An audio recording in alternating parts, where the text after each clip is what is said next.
Hai teman-teman, selamat pagi, siang, sore, malam, dimanapun kalian berada. Namaku Jason dan hari ini aku ingin menjelaskan tentang cipher, dekripsi, dan enkripsi. Pernah nggak sih kalian kepikiran bikin kode rahasia kalian sendiri biar cuma kalian dan teman kalian yang bisa ngebaca dan ngertiin kodenya? Di video ini kita bakal belajar tentang cipher, jenisnya, dan bahkan cipher yang aku buat sendiri. Selamat datang ke presentasiku. Aku di sini bakal menjelasin cara mendeskripsikan dan mengenkripsikan suatu kode dengan baik. Sebelum itu, apa sih cipher itu sendiri? Cipher sendiri merupakan metode enkripsi yang digunakan untuk mengubah teks asli menjadi teks tersandi atau ciphertext agar tidak dapat dibaca tanpa kunci dekripsi. Cipher bekerja dengan mengganti, menggeser, atau mengacak huruf dan angka menggunakan algoritma tertentu, seperti Caesar cipher yang menggunakan pergeseran huruf atau Vigenère cipher yang menggunakan kunci berbasis pola berulang. Cipher digunakan dalam keamanan informasi untuk melindungi data dari akses yang tidak sah, terutama dalam komunikasi digital dan sistem komunikasi komputer. Jenisnya ada banyak banget nih. Yang pertama ada Caesar cipher yang menggantikan setiap huruf dengan huruf lain yang bergeser tetap dalam alfabet, misalnya A menjadi D. Cipher ini sangat mudah dipecahkan karena yang memiliki 25 kemungkinan pergeseran, ya misalnya AB, AC, AD, dan seterusnya. Lalu ada Vigenère cipher yang mengenkripsi teks dengan kunci yang berulang, menggantikan setiap huruf berdasarkan tabel Vigenère. Cipher ini jauh lebih sulit dipecahkan dibandingkan Caesar karena bergantung pada panjang dan kompleksitas kunci. Ini sebenarnya mirip dengan cipher yang nanti aku akan buat dan aku akan bahas. Nah, yang terakhir ada Atlas cipher yang menggantikan setiap huruf dengan pasangan di alfabet terbalik, misalnya A jadi Z, B Y, C X, dan seterusnya. Cipher ini sangat sederhana dan mudah sekali untuk dipecahkan. Terakhir ada cipher yang aku buat sendiri. Cipher inilah yang akan kita bahas hari ini. Yuk kita mulai penjelasannya.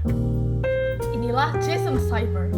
Jason cipher adalah cipher yang cukup simpel tapi susah sekali ditebak karena menghubungkan operasi aritmatika, koordinat, pemikiran komputasional dengan tabel imajinatif dan pengembangan yang fleksibel serta bisa diubah-ubah. Pastinya kode ini sangat susah ditebak dan membutuhkan waktu agar bisa menebaknya. Walaupun pembuatannya simpel, kode ini membutuhkan pemikiran komputasional agar bisa didekripsikan. Proses pembuatan kode ini cukup singkat. Yang pertama, tentukan besar tabel, dimulai dari 5x5, 5x6, 6x5, dan seterusnya. Tabel ini akan diisi huruf A sampai Z, angka 0 sampai 9, dan simbol-simbol sesuai urutan ASCII. Buat operasi aljabarnya bisa semudah X hingga mungkin X plus 10, 5X, dan lain-lain. Dan itu beragam dan bisa menambah susah sesuai dengan kesulitan dari operasi aljabarnya. Nanti ini akan digunakan dengan konsep yang mirip Caesar cipher, di mana ditambahkan, dikurangan, bahkan ada perkalian dan pembagian. Dan yang ketiga, kita harus menentukan kodenya, lalu ubah ke bentuk koordinat sesuai dengan tabel yang sebelumnya kita buat. Dan buat dengan format besar tabel per aljabar yang kita gunakan, yaitu koordinat-koordinatnya. Dan kode setelah selesai dienkripsi. Nah, masih bingung? Ayo kita coba lihat video penjelasan berikut ini.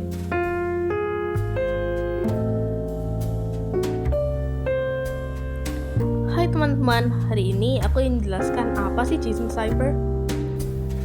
Apa itu Jason cipher? Jason cipher menghubungkan konsep aritmatika aljabar, koordinasi, dan tabel huruf. Keuntungannya mudah menenkripsikannya tapi susah untuk dienkripsikan sehingga sangatlah aman. Juga bervariatif dan punya kombinasi kunci yang tak terbatas. Selain itu, semakin rumit kuncinya semakin lama dan susah untuk didekripsikan. Cara membuatnya, pertama, pilih kata atau frasa yang mau dienkripsi. Lalu, pilih dan buat tabelnya. Selanjutnya, buat operasi aljabarnya jika kamu mau. Dan yang terakhir, tuliskan koordinatnya berdasarkan kata atau frasa yang kamu telah pilih.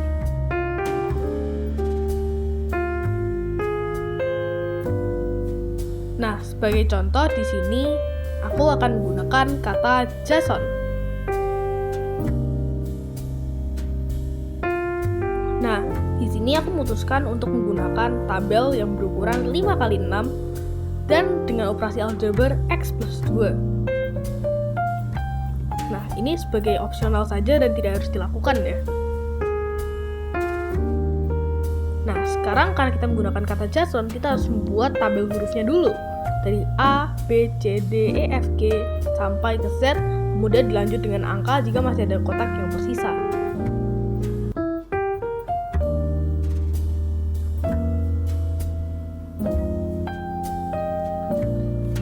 Nah, selanjutnya gimana nih cara bikinnya? Kita mulai dari kata JSON, dan kita melabeli setiap sumbu X dan sumbu Y. Sumbu Y dimulai dari bawah ke atas, sementara sumbu X dimulai dari kiri ke kanan.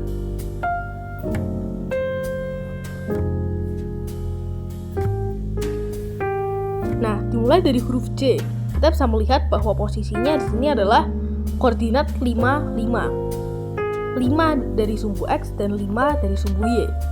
Sehingga kita bisa mengkondisikan bahwa koordinasinya adalah 5 dan 5.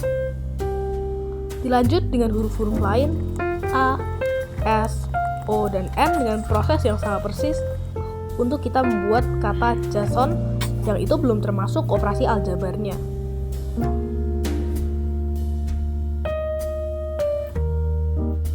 Selanjutnya kita masuk ke operasi aljabarnya X plus 2. Caranya cukup mudah karena kita menggunakan operasi aljabar yang mudah, sehingga kita hanya menambahkan setiap angka dengan angka 2.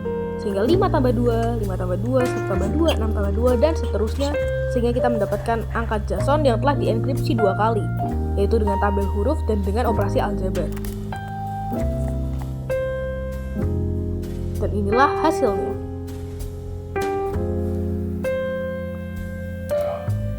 Nah, kalau tadi kita udah belajar untuk membuat kode yang terenkripsi, sekarang kita akan mendekripsi kode tersebut. Kita akan gunakan kode yang sama, yaitu JSON, untuk mempermudah penjelasan.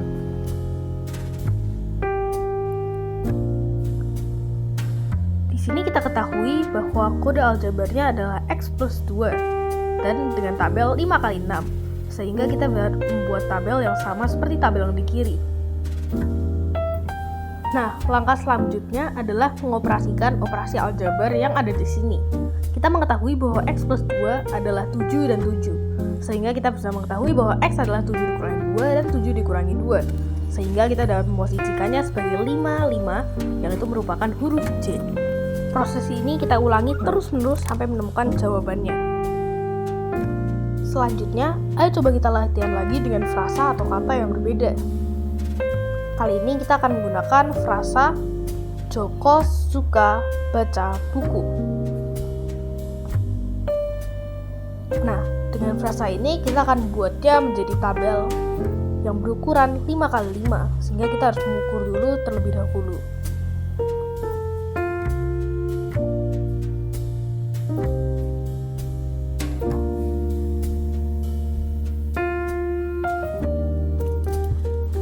Nah, sama seperti tadi, kita akan memberikan label huruf. Dan di sini, operasi aljabar yang akan aku gunakan adalah X plus 1.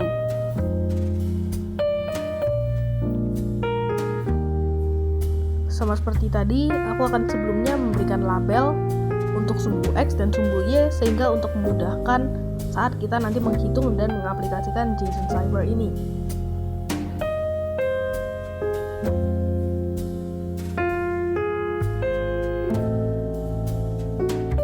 Setelah itu, satu persatu kita akan mengenkripsikan setiap huruf dan setiap kata. Ini adalah hasil dari enkripsi yang telah berhasil. Dan sama seperti tadi, misi selanjutnya adalah mengoperasikan aljabarnya. Setelah ditambahkan satu persatu, hasilnya adalah seperti ini.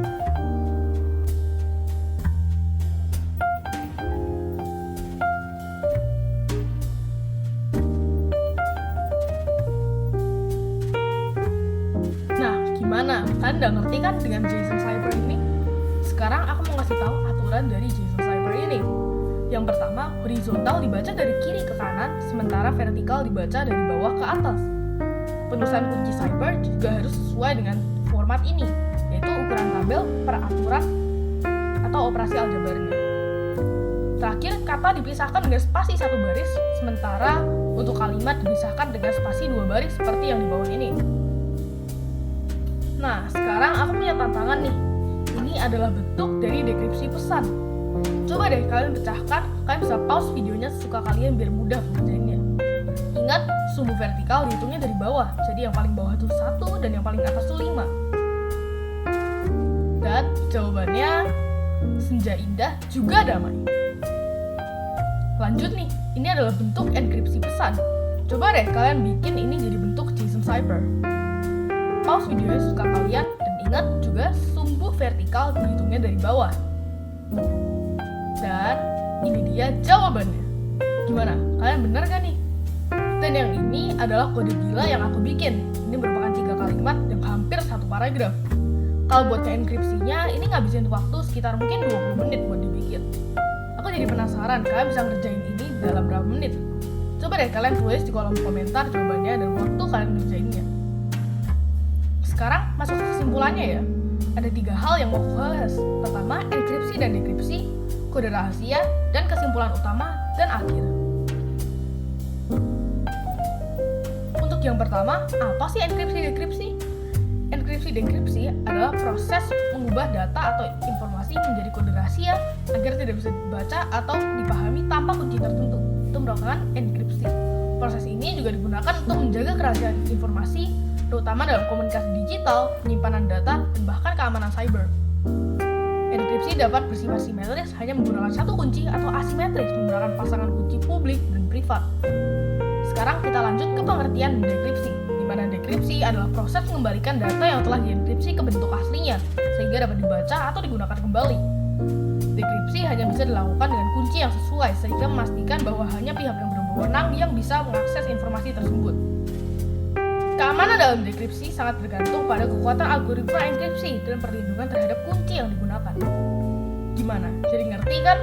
Yuk kita masuk ke kesimpulan kedua. Yang kedua, kode rahasia, cipher, adalah sistem atau algoritma yang digunakan untuk mengubah suatu pesan menjadi bentuk yang tidak dapat dipahami tanpa kunci tertentu. Cipher digunakan dalam kriptografi untuk menyembunyikan makna asli suatu informasi, agar hanya pihak yang berwenang yang dapat membacanya setelah dilakukan dekripsi.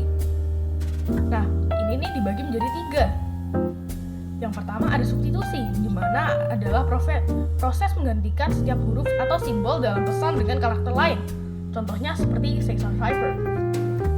Lanjut, transposisi, yang artinya mengubah urutan karakter dalam pesan tanpa mengubah identitas masing-masing karakter, jadi hanya mengubah urutan-urutannya saja. Yang terakhir ada modern, yang menggunakan algoritma kompleks berbasis matematika, seperti AES atau RSA, untuk meningkatkan keamanan data dalam komunikasi digital. Lalu, pentingnya cipher apa? Pertama, untuk keamanan komunikasi, cipher digunakan untuk mengenkripsi pesan dalam komunikasi digital seperti email dan pesan instan, agar hanya penerima yang berwenang yang dapat membacanya. Kedua, keamanan dan proteksi data, di mana cipher digunakan dalam penyimpanan data seperti informasi perbankan dan kata sandi untuk mencegah akses oleh pihak yang tidak berwenang. Terakhir, untuk transaksi, cipher melindungi data saat dikirim melalui internet, seperti dalam transaksi perbankan, pembayaran online, dan akses ke situs web yang menggunakan HTTPS. Lalu akhirnya gimana nih kesimpulan kita? Nah, jadi cipher adalah sistem yang digunakan untuk mengubah informasi menjadi kode rahasia guna menjaga keamanan data. Proses ini mencakup enkripsi yang mengubah data dari bentuk tidak terbaca dan dekripsi yang mengembalikan data ke bentuk aslinya. Cipher memiliki berbagai jenis seperti substitusi, transposisi, dan juga yang pastinya ada yang modern. Dalam dunia digital, cipher digunakan untuk melindungi komunikasi, transaksi online, dan penyimpanan data agar tetap aman dari akses yang tidak sah. Gimana? Udah ngerti belum? Aku punya tugas nih buat kalian. Coba deh buat satu kalimat menggunakan JSON cipher dan arti dari kalimat tersebut. Jangan lupa mencantumkan besar tabel yang kalian gunakan dan operasi aljabar yang kalian gunakan. Nanti kalau udah, tulis di kolom komentar dan aku bakal cek. Sekian aja dari aku. Ke pasar beli mangga muda, jangan lupa beli rambutan. Data aman tak mudah terbaca, cipher menjaga kerahasiaan. Terima kasih dan sampai jumpa di lain waktu.